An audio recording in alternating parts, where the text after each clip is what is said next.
देवाः भद्रं पश्येमाक्षभिर्यजत्राः स्थिरैरङ्गैस्तुष्टुवांसस्तनूभिः व्यशेम देवहितं यदायुः स्वस्ति न इन्द्रो वृद्धस्रवाः स्वस्ति न पूषा विश्ववेदाः स्वस्ति नस्तार्क्ष्यो अरिष्टनेमिः स्वस्ति नो बृहस्पतिर्दधातु।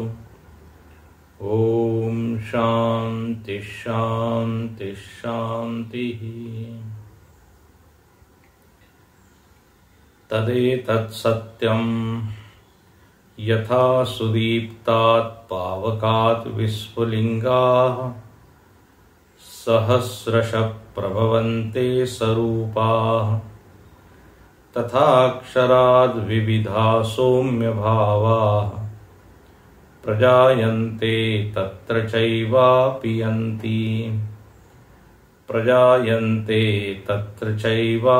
यन्ति।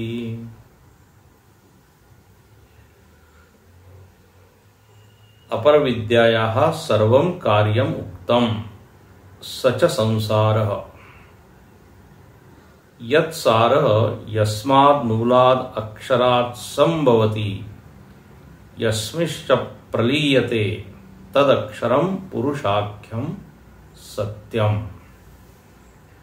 भाष्यकार प्रथम पंक्ति में पिछला विषय और अगला विषय दोनों का संकेत कर देते हैं कि पीछे अपरा विद्या का जो कार्य है, अपरा विद्या के अंतर्गत आने वाले जितने विषय है उसका निरूपण हो चुका। कर्म, कर्म फल, उपासना, उपासना का फल, कर्म का अधिकारी, उपासना का अधिकारी, दोनों की रहनी कैसी है उसका निरूपण हुआ।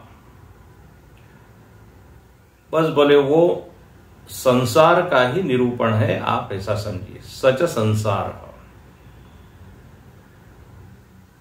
उसको अपर विद्या का विषय बताया, लेकिन इसी भाष्य में भाष्यकार ने उसको बदल दिया। बोले अपर विद्या को आप कह सकते हैं अविद्या, क्योंकि जितना भी वर्णन हुआ वो पारमार्थिक सत्य का वर्णन नहीं था, व्यावहारिक सत्य का वर्णन है वो। तो चूंकि उसको आप परम सत्य नहीं कह सकते, इसलिए वो अविद्यांतर्गत ही है। सब स्वयं को कर्ता मानना, लोक लोकांतर को सत्य मानना, सुख दुख को सत्य मानना, ज्ञान की तुला पर यदि इनको तोला जाए तो ये सब असिद्ध हो जाते हैं, ये सब मिथ्या सिद्ध हो जाते हैं।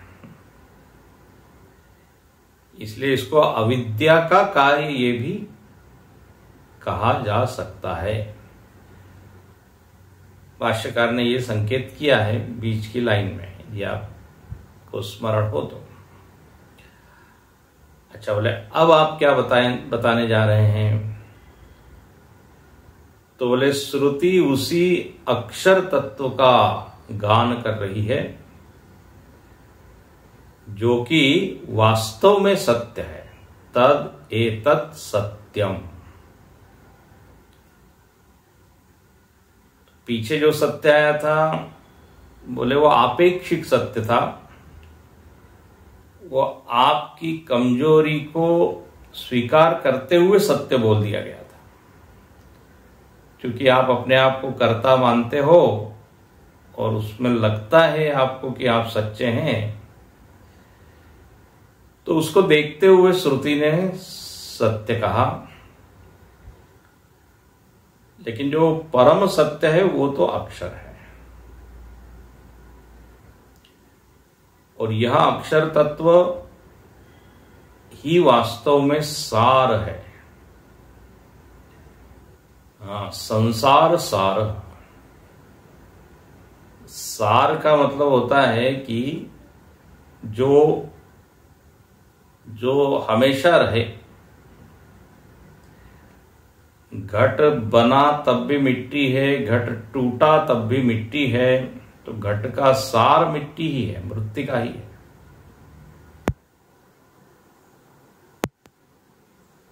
सुवर्ण ही सार है सारे आभूषणों का। अच्छा, और यहां एक और बात क्या कही, वह न केवल सार है इस संसार का बल्कि मूल है। दो चीजें हैं,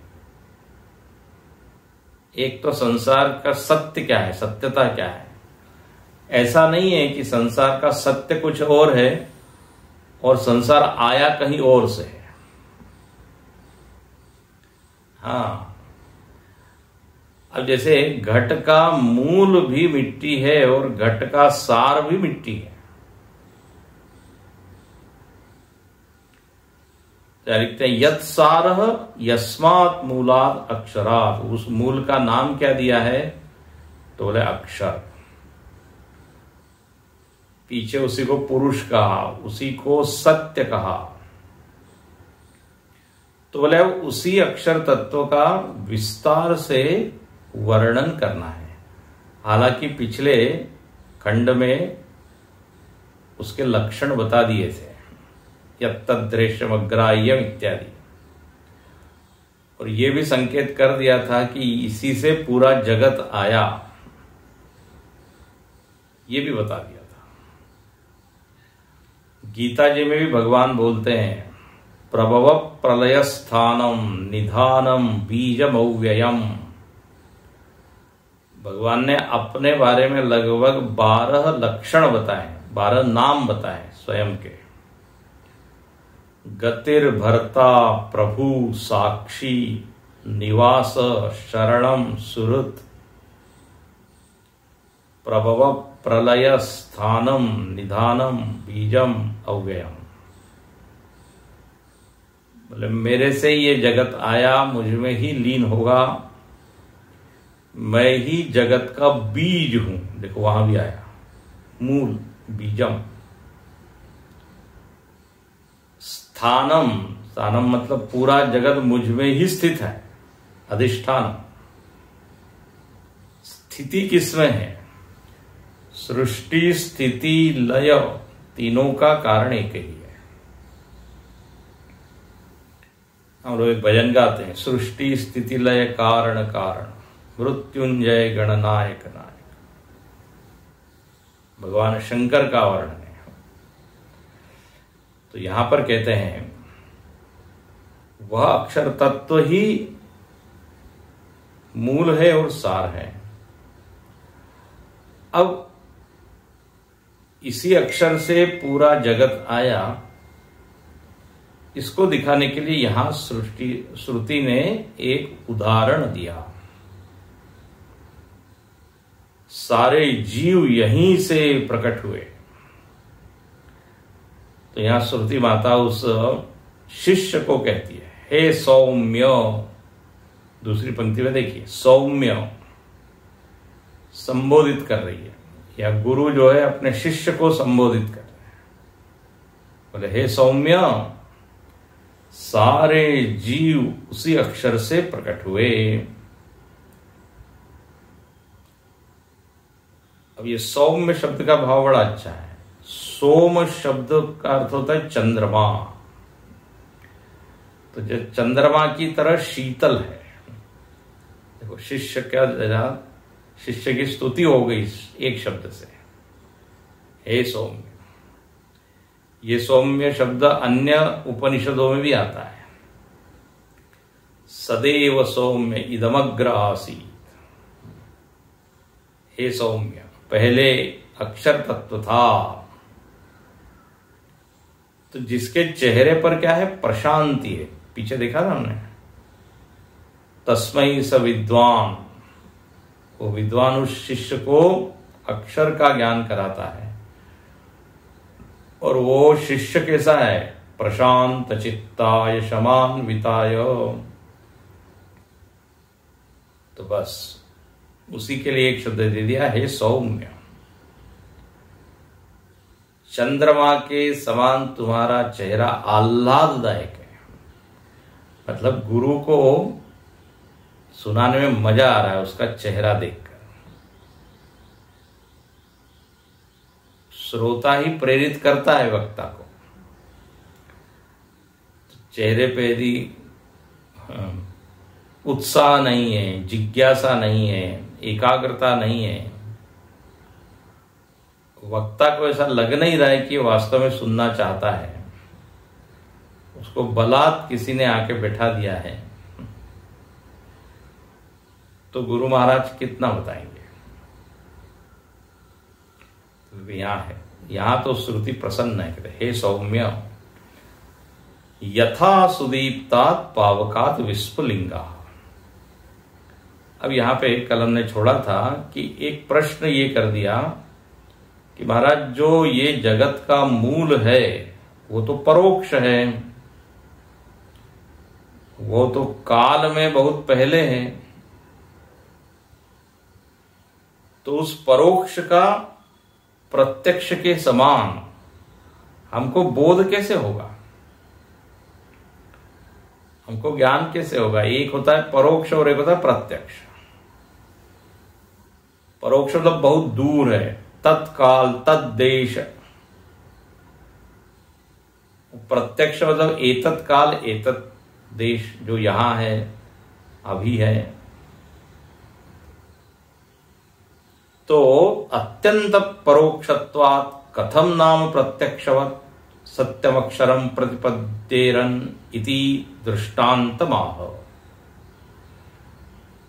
तो ये ठीक है, इसका मूल परोक्ष है, उसको समझाने के लिए यहां श्रुति ने प्रत्यक्ष के समान समझाने के लिए एक उदाहरण दिया। बोले इस उदाहरण की मदद से आप स्वीकार कीजिए या समझिए कि एक अक्षर तत्व से सृष्टि प्रकट हुई, और विशेष रूप से यहां जिसका वर्णन है वो जीवों का वर्णन है। तो बोले बताइए क्या उदाहरण है? इस उदाहरण को हम यदि जानेंगे तो अक्षर तत्व का ये जो स्वरूप है कि वो कारण है, ये समझ में आएगा। उदाहरण है यथा सुदीप्तात् पावकात् विस्फुलिंगा। जैसे प्रज्वलित अग्नि सुदीप्तात् पावकात्। सुदीप्त मतलब बहुत अच्छे से जली हुई है, इसलिए भाष्यकार यहां लिखते हैं यथा सुदीप्तात् सुष्ठु दीप्तात् इद्धात्। जो अच्छी से जली हुई है, इद्ध। जैसे पीछे भी आया था ना, समिद्ध शब्द आया था। अच्छी जलती हुई अग्नि में आप आहुति डालिए, तो वहां शब्द आया था समिद्ध, सम्यक इद्ध। ऐसे आधी अधूरी जली हुई अग्नि नहीं, यहां अच्छे से प्रज्वलित है। तो सुदीप्तात्, सुष्ठु दीप्तात्, इद्धात्, तो बोले वो अग्नि जल रही है। और पावकात् अग्नेः विस्फुलिंगाः, उसमें से क्या होते हैं? विस्फुलिंग प्रकट होते हैं। विस्फुलिंग का सामान्य अर्थ हम कहते हैं चिंगारी। छोटी छोटी चिंगारी निकलती है, पट पट पट ऐसे आवाज आती है, तो विस्फुलिंगाः। भाष्यकार उसका अर्थ करते हैं अग्नि अवयवाः। अग्नि के छोटे छोटे छोटे छोटे अंश या अवयव होते चिंगारी। आपने देखा होगा कभी हवन वगैरह होता है तो ये चिंगारियां निकलती देख सकते हैं, या कभी जंगल जलता है तो वहां देख सकते हैं, या कई बार लोग ठंड में जो है लकड़ी को जला के आग तापते हैं तो वहां पर भी वो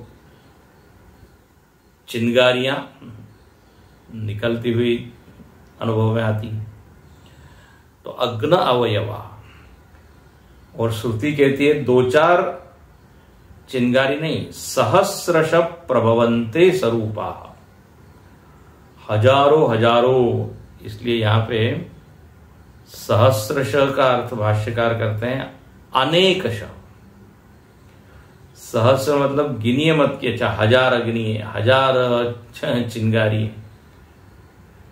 कई बार लोग हम कहते हैं ना, जैसे बहुत भीड़ हो, नेताजी की सभा हो रही हो और बहुत भीड़ हो, तो हम क्या कहते हैं, हजारों लोग उसमें आए। तो हजारों मतलब केवल 1000 ही नहीं होते, लाख भी हो सकते हैं। तो इसलिए एक शब्द अच्छा है, अनेकशः, एक से अधिक लोग हैं।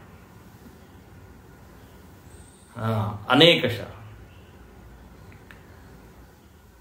अब एक स्वामी जी ने कहा कि हमने प्रवचन किया और अनेक लोग सुनने के लिए आए। लोगों ने कहा अनेक क्या, 4 लोग बैठे हुए थे। तो बोले एक से तो ज्यादा हो गए ना। बस एक का विरोधी शब्द क्या है, अनेक। अब अनेक मतलब फिर 2 से लेकर अनंत हो सकते हैं। 2, 4, 10, सैकड़ों, हजारों, लाखों, करोड़ों। तो सहस्रशः, अनेकशः। कई बार जो है हम लोग जो है रिपोर्ट देते हैं कि ज्ञान यज्ञ हुआ और उसमें हॉल फुल था, हाउसफुल पूरा। तो पढ़ने वाले को लगता है कि बहुत लोग आए थे, हॉल भर गया, मतलब क्या है। मालूम पड़ा हॉल मतलब उसमें केवल 20 लोग आ सकते थे। लेकिन रिपोर्ट पढ़ने में तो बड़ा अच्छा लगता है कि फुल हाउस। जगह नहीं थी। अब छोटा सा तो कमरा है, उसको आप हॉल बोल रहे हो। तो अनेक लोग आए हैं, तो अनेक मतलब यहां पर अनेक का अर्थ किया 1000। तो कहते हैं इतनी चिंगारियां निकलती है कि आप उसको गिन नहीं सकते, ये भाव है। सहस्रश प्रभवन्ते स्वरूपा, प्रभवन्ते का अर्थ करते हैं निर्गच्छन्ति, निकलते। अच्छा, किस दिशा में जाएंगे वो मालूम नहीं, कभी इधर से आ रही, कभी इधर से आ रही। ऐसी ये अग्नियां, ये चिंगारियां निकलती है। तो श्रुति माता जो है उदाहरण दे रही है, ये सबका देखा हुआ उदाहरण है। अच्छा, अब वो जो चिंगारियां हैं वो कैसी है, तो सहस्रश प्रभवन्ते स्वरूपाः। स्वरूपाः का भाष्य लिखते, स्वरूपा मतलब अग्नि सलक्षणा एवं। अग्नि के जो लक्षण है, जो बड़ी अग्नि है उसके जो लक्षण है, वही लक्षण उस चिंगारी में भी है। तो क्या लक्षण है, तो अग्नि जैसे लाल लाल है, वो चिंगारी भी लाल लाल है। अग्नि गर्म है, स्पर्श में उष्ण है, चिंगारी भी वैसी है। और अग्नि में दाहकत्व है, जला सकती है। चिंगारी भी क्या है, जला सकती है। कहते हैं एक चिंगारी से क्या हो गया, पूरा जंगल जो है वो भस्म हो गया। तो सलक्षणा, सलक्षणा तो समान लक्षण। तो अग्नि सलक्षणा एवं, ये तो चिंगारी का वर्णन हुआ, वो उदाहरण हो गया। तो अग्नि जो है कारण हो गई और चिंगारी कार्य हो गई। अग्नि एक है और वो चिंगारियां सहस्त्रश अनेक है।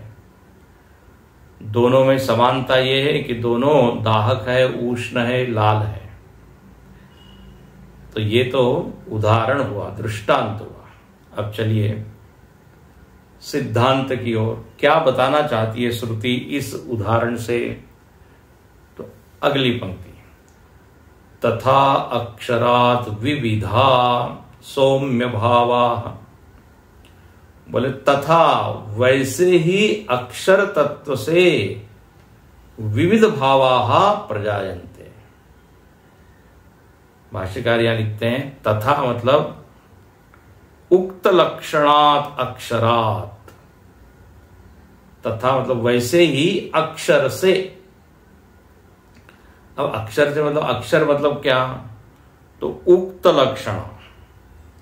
अब उक्त लक्षण मतलब जो लक्षण आपने पहले पढ़े हुए हैं,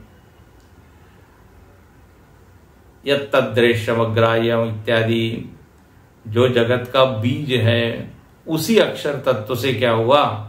विविधा भावा प्रजायन्ते। विविध प्रकार के जीव उत्पन्न हुए। अब विविधा, इसके ऊपर भाष्यकार लिखते हैं नाना देह उपाधि भेदम अनुविधीयमानत्वात् विविधा हे सौम्य भावा जीवा। ये विविध तरह के भाव उत्पन्न हुए। अब ध्यान से सुनिए, भाव का अर्थ यहां पर है जीव। ये जीवों की उत्पत्ति का प्रकरण श्रुति यहां बता रही है। स्पष्ट लिखा है जीवाहा, यहां निर्जीव की बात नहीं की जा रही है। भावा शब्द का अर्थ जीव। हम सब लोग पूछते हैं हम सब जीव कहां से आए? तो बोले ये अक्षर तत्व से। स्वामी विवेकानंद जी हमेशा सभी लोगों को उत्साहित करने के लिए, प्रेरित करने के लिए एक मंत्र का उद्धरण हमेशा देते थे। बोले आप सब लोग अमृत के पुत्र है, अमृतस्य पुत्रा। वह अक्षर को क्या कहा है? अमृत। आप किसी पाप के कारण उत्पन्न नहीं हुए, ऐसा वो कहते थे। अमृत के पुत्र। तो आप डरिए नहीं, आप में शक्ति है, आप में ज्ञान है, आप में तेज है। उनके तो भाषण एकदम जैसे मरे हुए को भी जिला दे, ऐसे भाषण होते थे। सोए हुए को जगा दे। तो अमृतस्य पुत्रा सर। गीता जी में भगवान कहते हैं पिताहमस्य जगतः माता धाता पिता। मैं जगत पिता हूं, इसलिए हम बोलते हैं जगत पिता। तू ही माता, तू ही पिता है। भजन गाते हैं। तो यहां पे लिखा कि सारे जीव, विविध प्रकार के जीव आए उस अक्षर तत्व से। अब यहां पे एक सिद्धांत की बात कही कि नाना देह उपाधि भेदम अनुविधीयमानम। ये इतने सारे जीव यदि एक ही अक्षर से आए हैं तो उसमें अनेकत्व क्यों आ गया? ध्यान से सुनिएगा।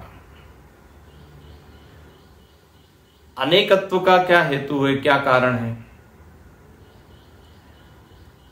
तो बोले उपाधि, नाना देह उपाधि में। उसमें नानात्व में हेतु जो है वो अक्षर नहीं है। नानात्व में हेतु उपाधियां हैं। एक उपाधि धारण की उस जीव ने तो बन गया मनुष्य, एक उपाधि का धारण की तो बन गया देव, तीसरी उपाधि धारण कर दी तो वही बन गया पशु, चौथी उपाधि धारण की पक्षी। जीव में भेद का हेतु अक्षर नहीं है, उपाधियां है। जैसे जैसे वो उपाधि का आकार है, स्वभाव है, वैसा वो जीव कहलाने लगा। यदि उपाधि का आकार पशु का आकार है तो उस जीव को क्या बोलते हैं? पशु, प्राणी। उसी जीव को क्या बोल देते हैं? पक्षी। अब आप देखते हैं श्रीमद् भागवत में कथा आती है भरत राजा की। भरत राजा वो हिरण में मोहित हो गए तो हिरण के जन्म को प्राप्त हुए, हिरण की योनि। अब आप देखिए जीव तो वही रहा लेकिन उपाधि बदल गई। अब वो क्या हो गया? वो हिरण हिरण, सब लोग कहने लगे ये हिरण है।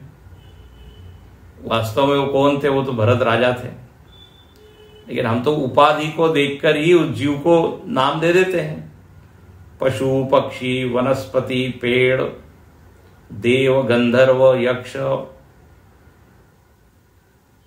उपाधि का अनुसरण करते हुए जीव का नामकरण हो जाता है।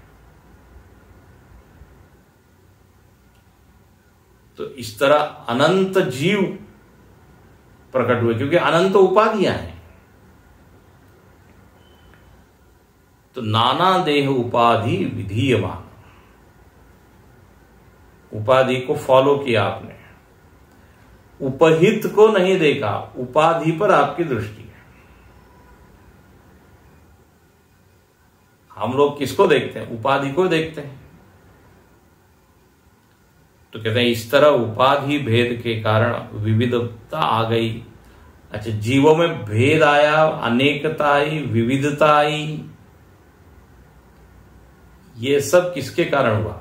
उपाधि के कारण। जैसे यहां उदाहरण देते हैं, हे सौम्य भावाः जीवाः आकाशादि घटादि परिच्छिन्नाः सुशिर भेदाः घटादि उपाधि प्रभेदम अनुभवंती। ये भाष्यकार का अपना उदाहरण है। ध्यान रखना, यहां श्रुति ने जो उदाहरण दिया है वो चिंगारियों का दिया है। अभी वापस उस पर आएंगे। लेकिन यहां भाष्यकार इसी उदाहरण को समझाने के लिए कि एक से अनेक जीव कैसे आए,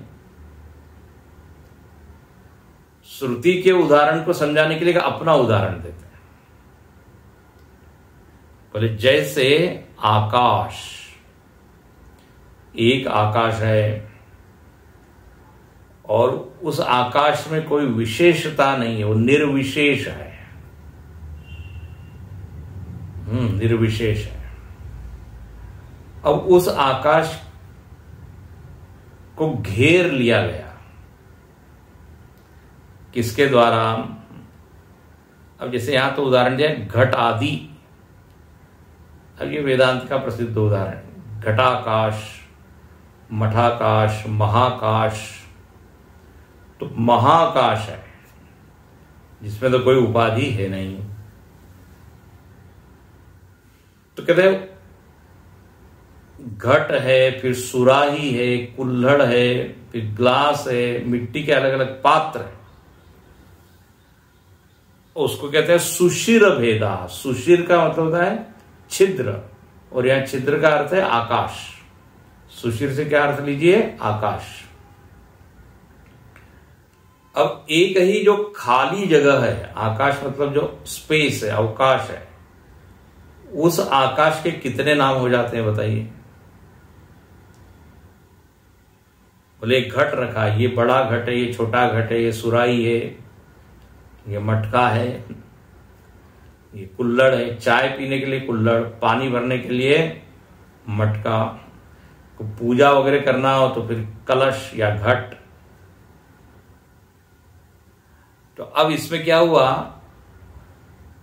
ये जो भेद दिख रहा है वो घटादि परिच्छिन्ना, ये जो उपाधियां हैं ये सीमित है, उसका एक आकार है, छोटा बड़ा इत्यादि। तो उसके चलते आकाश पर भी आपने आरोप कर दिया। घटादि उपाधि प्रभेदम अनुभवंती। आकाश में एक्चुअली भेद नहीं है,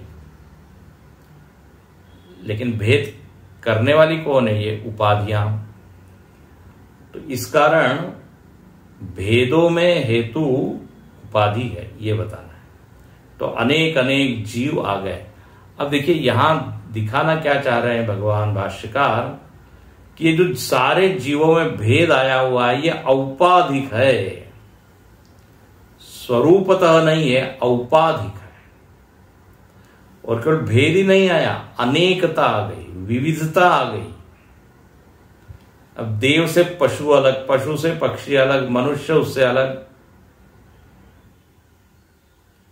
ये उपाधियों की महिमा है। कहते हैं एवं नाना रूप कृत देह उपाधि प्रभवम अनुप्रजायन्ते। बोले जैसे ये आकाश के अनेक प्रभेद हो गए, अनेक प्रकार हो गए, ऐसे ही जीवों के भी क्या हो गए, अनेक प्रकार हो गए। अच्छा, अब मजेदार बात यह है, ये उपाधि वास्तव में वो जीव में कोई परिवर्तन करती नहीं, परिवर्तन करती हुई सी दिखाई देती है।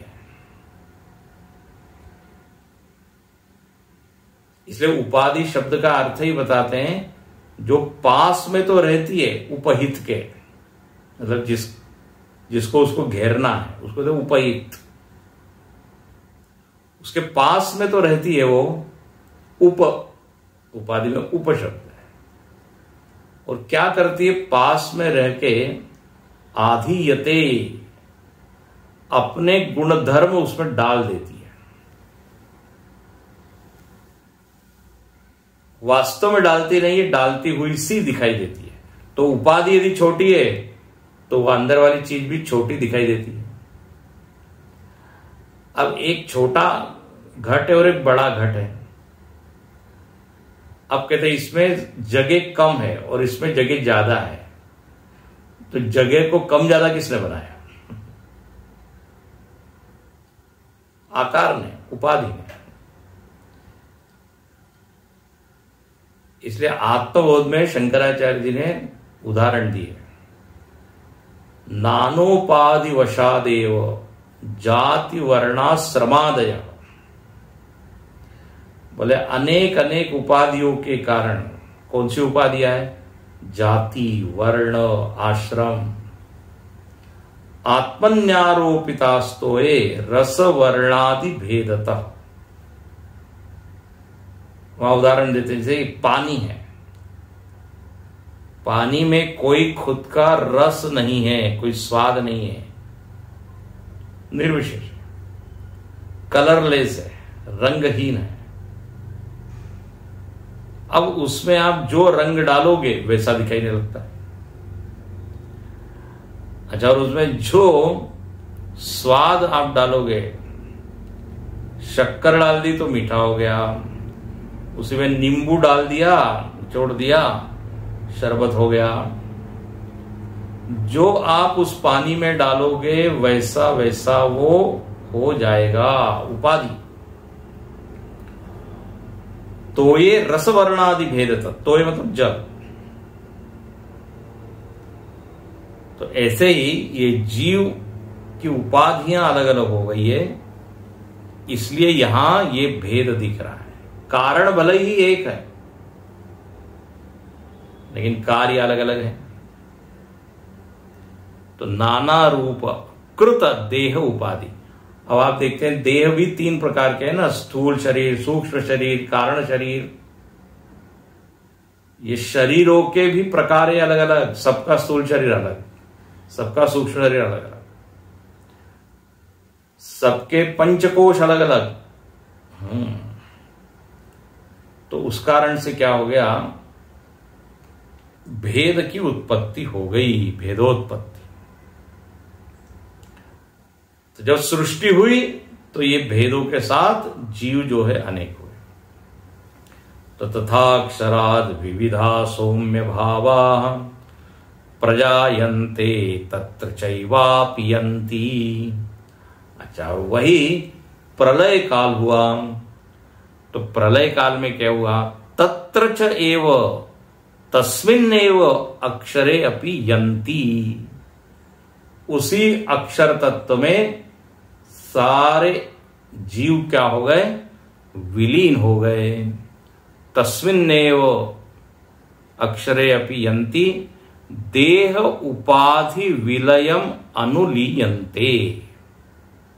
विलीन हो गए सारे जीव, मतलब क्या हुआ, मतलब सारी उपाधियां विलीन हो गई। अब है ना, घटाकाश को यदि आपको महाकाश में विलीन करना है तो क्या करना पड़ेगा, वो उपाधि को हटा दीजिए, घट को तोड़ दीजिए। तो उपाधि के विलय से वो घटाकाश, घट के अंदर का जो खाली जगह है घटाकाश, वो कहां विलीन हो जाएगा, महाकाश में। तो विलीयन्ते, उपाधि, देह की उपाधि चली गई तो वापस वो अक्षर में विलीन हो गया। घटादि विलयम अन्वीय सुशिर भेदाः। तो जो जो वो भेद दिख रहे थे आकाश में, अब वो भेद दिखने भी क्या हो जाते हैं, बंद हो जाते हैं। तो ऐसे ही एक ईश्वर था पहले, उस ईश्वर में क्या हो गए, सारे के सारे जीव विलीन हो गए, लीन हो गए। जैसे सुशिर भेद, सुशिर भेद में आकाश के जो भेद है, सारे घटों को तोड़ दिया। जैसे कई बार हमने उदाहरण दिया है, घर होता है, घर में अलग अलग दीवार होती है और अलग अलग कमरों के नाम हम दे देते हैं।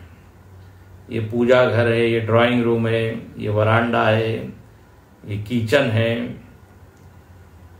ये सुशिर भेदा है, ये आकाश के ही भेद है।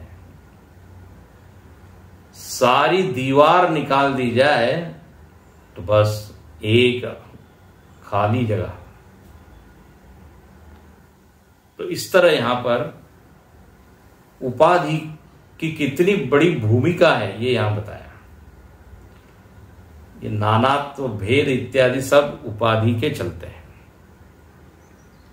यहां पर लिखते हैं, अंतिम पंक्ति भाष्यकार लिखते हैं, यथा आकाशस्य सुशिर भेद उत्पत्ति प्रलय निमित्तत्वम।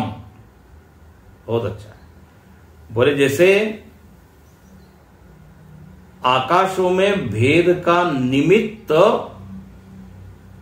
क्या है, उपाधि है। ये निगमन करते हैं, बोले निगमन। ये पूरी चर्चा से निर्णय क्या निकला कि जो आकाश है वो, उसमें भेद स्वरूपतः नहीं है, वास्तविक नहीं है। आकाश तो निर्विशेष है, एक है, लेकिन ये जो भेद है ये नैमित्तिक है। उत्पत्ति प्रलय निमित्तत्वम, हम कहते हैं जीव विलीन हो गए, जीव उत्पन्न हुए। ये जीवों की उत्पत्ति और प्रलय निमित्त के कारण है। ओहो, और निमित्त क्या है, उपाधि। उपाधि के निमित्त से जीवों में जन्म मरण दिखाई देता है। ये जैसे घटादि उपाधिकृत एव तद्वत अक्षरस्यापि नाम रूप कृत देह उपाधि निमित्तमेव जीवोत्पत्ति प्रलय निमित्तत्व। बोले तद्वत, जैसे आकाश में उत्पत्ति प्रलय, भेद, अनेकता, विविधता उपाधि के चलते हैं, बोले तद्वत वैसे ही अक्षर में भेद क्यों आ गए, तो बोले नाम रूप कृत देह उपाधि निमित्तम। देखो यहां क्या बताया, नाम रूप, सबके नाम अलग अलग है। जितने जीव हैं आप देखिए, सब जीवों के नाम अलग अलग है। अब पेड़ जाति है, एक ही वनस्पति जाति है, लेकिन देखिए एक केले का पेड़ है, एक अमरूद का पेड़ है, एक जामुन का पेड़ है, नाम भेद हो गए कि नहीं, क्योंकि उपाधि अलग अलग है। किसी में केला लग रहा है, किसी में अमरूद लग रहा है। ऐसे ही जीवों के नाम अलग अलग हो गए। यदि सबके नाम एक ही हो जाए तो व्यवहार करना मुश्किल हो जाएगा। नाम की एक सबसे बड़ी खासियत क्या है, स्वभाव क्या है, वो दो अलग अलग लोगों को पहचानने में मदद करता है। इसलिए नाम कहते ही उसको व्यावर्तकत्वम नामत्वम, जो व्यावर्तन करे, भेद करे। एक टेबल है, एक कुर्सी है, दो नाम अलग अलग है दोनों लकड़ी। लेकिन यदि नाम भेद नहीं होता तो किसी को कहा जाए आप टेबल को लेके आओ, और टेबल क्या होता है? तो जो कुर्सी से अलग है, जो टीवी से अलग है, नाम एक। नाम व्यावहारिक है, व्यवहार तभी संभव होता है जब नाम। इसलिए जब भी फैक्ट्री में, इंडस्ट्री में कोई चीज मैन्युफैक्चर होती है तो पहले नाम। मनुष्य का भी जन्म होता है, जीव का, उस बच्चे का, तो नामकरण संस्कार पहले होता है। तो नाम ही एक उपाधि है। भगवान भी जब अवतार लेते हैं तो एक नाम धारण करते हैं। नाम रूप दुई ईस उपाधि। हाँ, नाम और रूप, ये राम है, ये कृष्ण है, ये वामन है, ये परशुराम है, ये नरसिंह है तो सब भगवान ही। तो नाम एक उपाधि है, रूप एक उपाधि है, देह एक उपाधि है। उसी जीव की इतनी सारी उपाधियां हो गई, इसलिए क्या हो गया? वैविध्य आ गया।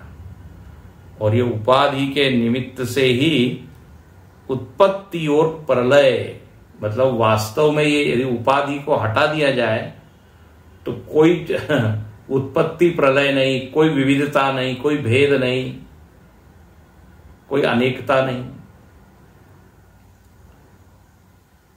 तो यहां भाष्यकार का जोर इसी पर है कि जो वैविध्य है इसमें अक्षर तत्व की भूमिका नहीं है। अच्छा, यहां पर एक प्रश्न कि श्रुति ने तो यहां उदाहरण दिया है अग्नि और विस्फुलिंगा का, यहां भाष्यकार ने उदाहरण दिया आकाश का। तो बोले जो आप आकाश के उदाहरण से समझा रहे हैं, वही इस श्रुति ने जो उदाहरण दिया उसमें भी जरा समझाइए कि उपाधि भेद से चिंगारियां अलग हो गई। तो बोले हाँ, इसमें भी देखिए वही सिद्धांत वही है। गुरुदेव ने इसको बड़ा अच्छा समझाया। अब इस उदाहरण को हम लेते हैं। यथा सुदीप्तात, प्रज्वलित अग्नि से चिंगारियां निकली। तो एक अग्नि महान लगती है और चिंगारियां छोटी छोटी अग्नियां लगती है। अब ध्यान से सुनिए, ये जो अग्नि में महानता आई और क्षुद्रता आई, इसका कारण क्या है? अग्नि जो विशाल लग रही है, तो विशाल अग्नि में हेतु है विशाल लकड़ी। काष्ठ जो बड़ा एक पेड़ का तना है वो जल रहा है, मानो लॉग ऑफ वुड कहते हैं ना उसको। तो बोले वो उससे अग्नि जुड़ गई तो बड़ी अग्नि लगने लगी। काष्ठ उपहित अग्नि, fire conditioned by that would, तो महानता आ गई। अच्छा, और जो चिंगारी है वो क्या है? वो भी एक लकड़ी का कण ही है। उस कण से उपहित जो अग्नि है उसको क्या बोल देते हैं? चिंगारी। तो एक की उपाधि बड़ी है, एक की उपाधि छोटी है। अग्नि ने ही दो उपाधियां धारण कर ली। ध्यान से सुनिए इसको, बड़ा सुंदर ये विवरण है। अग्नि अग्नि समान है, चिंगारी में भी अग्नि तत्व तो वही है ना। चिंगारी को भी टच करेंगे तो गर्मी लगेगी और अग्नि को करेंगे तो लगेगी। चिंगारी भी जला सकती है, अग्नि तो जला ही सकती है। लेकिन दोनों में ये बड़ा और छोटे का जो फर्क हुआ, उसमें हेतु अग्नि नहीं है। हेतु क्या है? उपाधि। अग्नि किसके साथ जुड़ी हुई है? तो क्षुद्रता और महानता में हेतु लकड़ी है, लकड़ी के कण है। तो बोले ये जो महान अग्नि है ये मानो ईश्वर है और ये छोटी छोटी चिंगारियां जीव है। उससे ही वो निकले हैं, इसलिए कहते हैं ना ममई वांशो जीवलोके जीव भूत सनातन। चिंगारियां उसी का अंश है।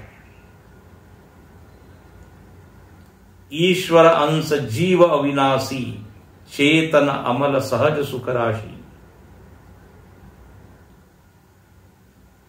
जीव ईश्वर का अंश है। यहां पर जो उदाहरण दिया है, चिंगारियां उस अग्नि के अंश है। दोनों में सलक्षण है, स्वरूपा है। वहां भी लिखते हैं चेतन अमल सहज सुख राशि, तुलसीदास जी ने जो लिखा। तो दोनों की उपाधियां हैं, ईश्वर की उपाधि है और जीव की उपाधि। अच्छा, अब यहां मजेदार बात यह है, अब यहां पर लिखते हैं कि जब ये प्रलय काल में क्या होता है, जीव अक्षर में विलीन होते हैं। अब इस उदाहरण को यदि आप देखें, अग्नि और चिंगारियां, तो जब चिंगारियां बुझती है तो वापस तो वो उस बड़ी अग्नि में जाती नहीं है। इस ओर ध्यान गया आपका?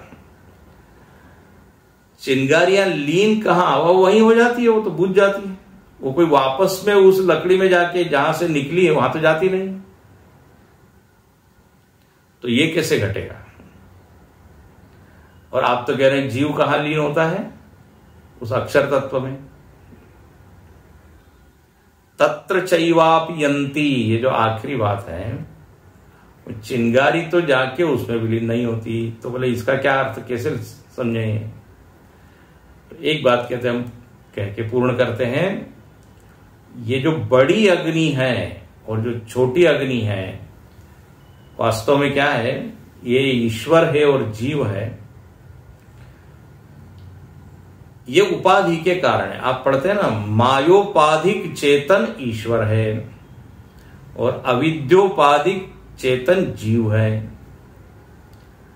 दोनों की उपाधियां हटा दी जाए तो चेतन ही है।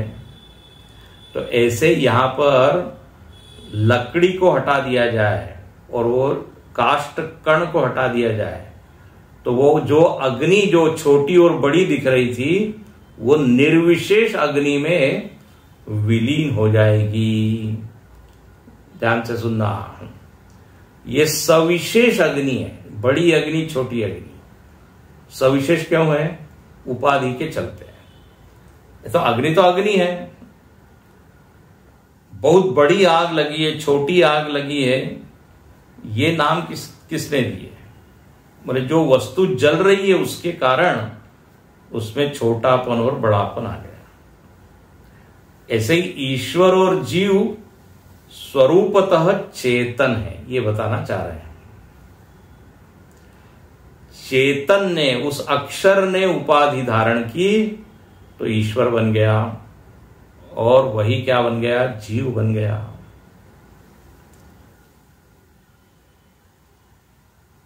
तो उपाधि के चलते भिन्नता, नहीं तो अग्नि अग्नि है। तो कहां लीन हो रहे हैं दोनों? निर्विशेष अग्नि में। चिंगारी जब बुझ गई तो मत समझना अग्नि खत्म हो गई, निर्विशेष हो गई। बड़ी अग्नि भी बुझ गई, निर्विशेष हो गई। तो जो जीव जो आज एक सविशेष बना हुआ है, मैं ऐसा हूं ऐसा हूं, ये जीव जब अपने उपाधि को विलीन करता है तो ब्रह्मत्व का अनुभव करता है। उपाधि के चलते उसमें क्षुद्रता आ गई, छोटापन आ गया है। विचार से उन उपाधियों को हटाइए। ये विचार से उपाधि को हटाना ही प्रलय है, प्रलय, ज्ञानात्मक प्रलय, विचारात्मक प्रलय। तो तथाक्षराद विविधा सौम्य भावा प्रजायन्ते तत्र चैवा पियन्ति। इस तरह इस मंत्र की व्याख्या होती है। कल और देखेंगे विस्तार से।